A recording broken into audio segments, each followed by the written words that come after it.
Welcome back to Everything Whiskey. I'm Callum. I'm Sam. And today we're having a look at the Glen Grant 10.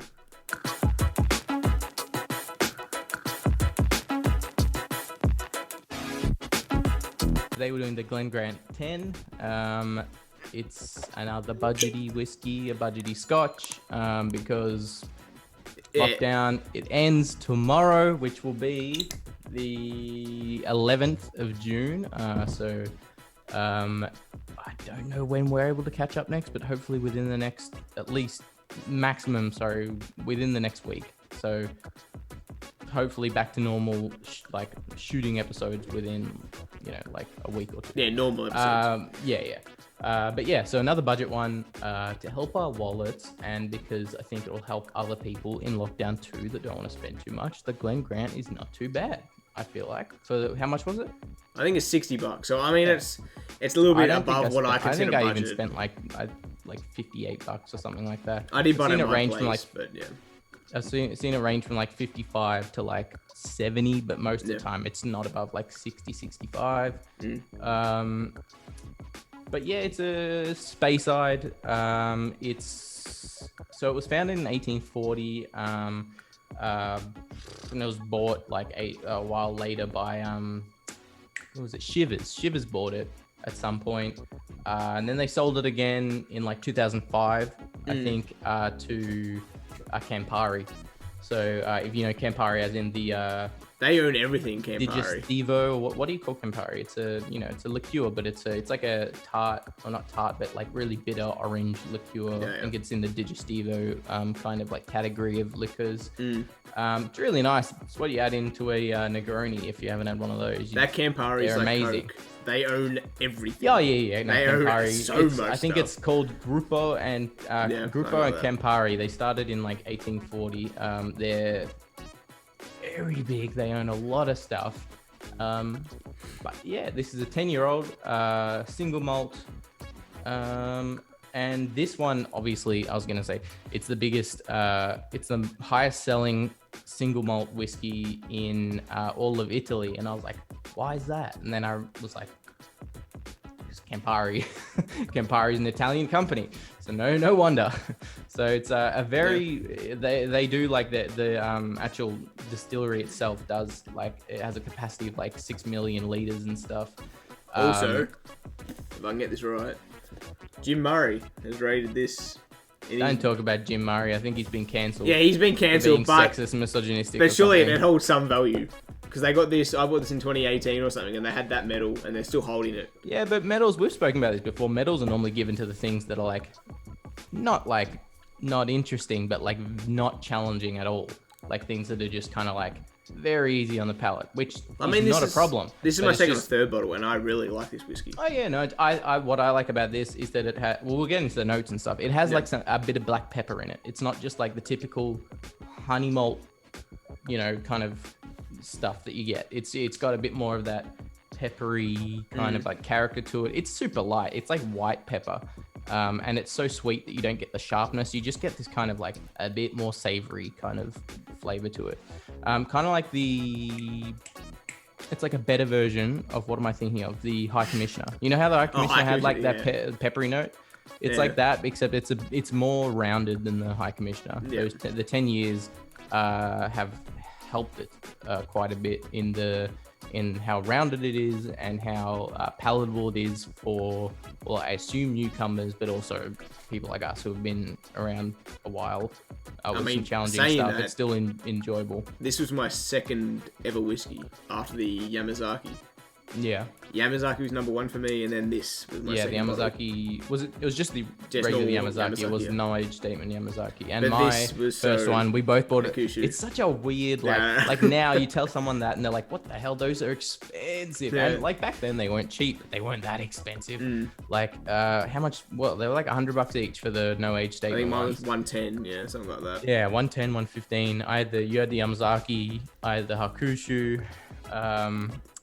And I mean, we both like the Hakushu the most. We're getting off topic anyway. Yeah. Yes. What were you saying? You went from Yamazaki to Glen Grant to as your this, second one. Yeah. And I remember just loving this, probably because it was so not simplistic, but it was it had simple characteristics, but it had depth of flavor as well, which allowed me to experience different. That's exactly what I'm saying. It's just like, it's not like challenging. So like for us, when we're looking for a beat around and we're looking for really interesting, challenging notes and stuff and a lot of layers, that's not what this is. But if anyone gives it to us, we're still both going to enjoy the hell out of it. Like it's still got layers.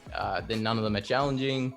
The most challenging thing is, as I said, that pepperiness, and it's still so like rounded by the age and the sweetness. Some people don't like the maltiness of Spaceides and Highlands and stuff, and it does have a decent amount of maltiness, but not to the extent that like a lot of other ones have that are more popular. Like even like you go to Dimples, I reckon Dimples is like another comparable like super smooth sweet one, but that has more of that like funky malt. I reckon it was more mulchy. This is like a bit more mulchy cereal. Yeah, mulch. It's like this humid. Oh, you actually meant to say that. Say mulchy. Not malt. All right. I know the difference between malt and mulch. Two different notes. Yeah. No, the mulchy. It's like a humid hay. I don't know, but this is a bit drier in the maltiness. Yeah. It's a bit more like kind of it's candy sweet as well. Yeah, it's candy. It's very sweet. And candy fruit it really malt is. Basically, it's basically the palate. And it really is like a healthy but not healthy cereal. One of those ones where it's just like they're grains and there's nuts and there's fruits, but they're also covered in honey and they taste amazing. So it's like it's kind of like that. Yeah. With like a hint of this weird white pepper note, but it's so light that it just kind of adds a little bit of a layer without actually challenging anything. It's a pretty nice. I'm just sitting here not even drinking it. I'm just smelling it. Like the nose is so, for what you pay, it is very nice and approachable. Do you remember what the High Commissioner was price wise?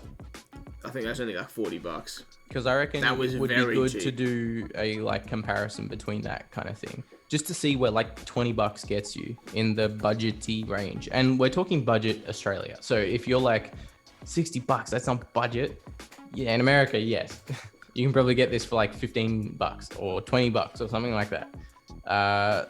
It's just Australian taxes and also the conversion rate and stuff like that. Yeah. But yeah, we get taxed the bejesus out of on alcohol. It goes through like way too many hands before it gets to the consumer, and each one adds their little on the top to get their profit. So it's budget for us. Yeah.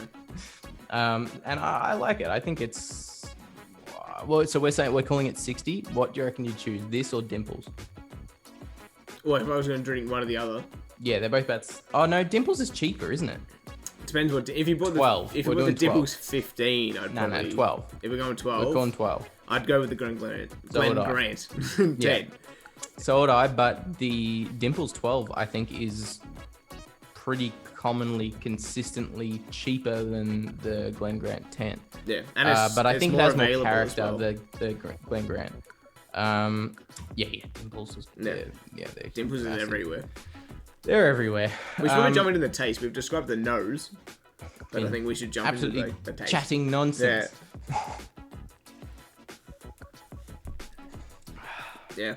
It's just candied fruit. It's just so drinkable, which I mean, that's what you want a whiskey to be, obviously. There's the maltiness. There's slight white peppery background note. Yep. There's sweet like honey, like very clearly honeysuckle kind of like sweetness.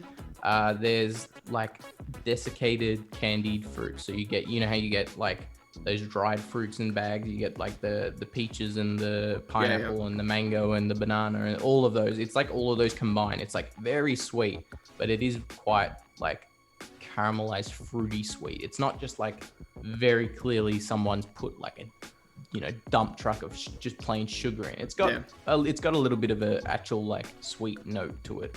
I get candied apricots and pears. Apricots. Been watching too much. You've been watching too much Whiskey Vault. I get candied apricots and pears. Yeah. No, I'm in agreement with that. Yeah. I get apricots, apple/pear, kind of, halfway between the two. It's kind of like hard at that point to really say. I get like the slightest bit of banana, but not in the way that you're going to disagree, because it's not in the way that we see banana in that weird like bourbon zone. Yeah. It's like a different banana. It's like the candied banana, but extra brown sugar or something. I don't know. It's like it's hard to describe. It's just a lot of kind of neutral sweet fruits with the sweetness cranked up to like 100. It's those sweet fruits that are already sweet, and then they're even sweeter. And it's that big coating of like hard sugar on things when you get that honey, honey coated nuts and stuff. Yep. And like as I said before, the cereals you get that claim to be healthy because they've got fruits and nuts, but they're like all covered in honey. It really does just taste like that. For me, at least. That the only thing that really does set this apart from a lot of the other budgety, sweet fruity, malty Speyside is that little bit of the white pepperiness. I get, like as we said, High Commissioner, I get a little bit of the black pepper, but it's kind of more sharp and it's a bit, I don't know, it's clearly tastes a bit younger.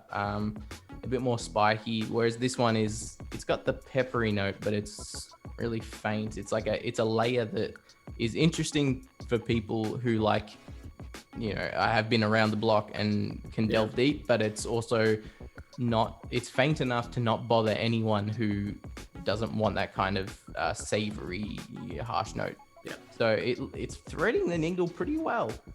Like, I mean, for $60, how popular it is. I don't know how popular it is.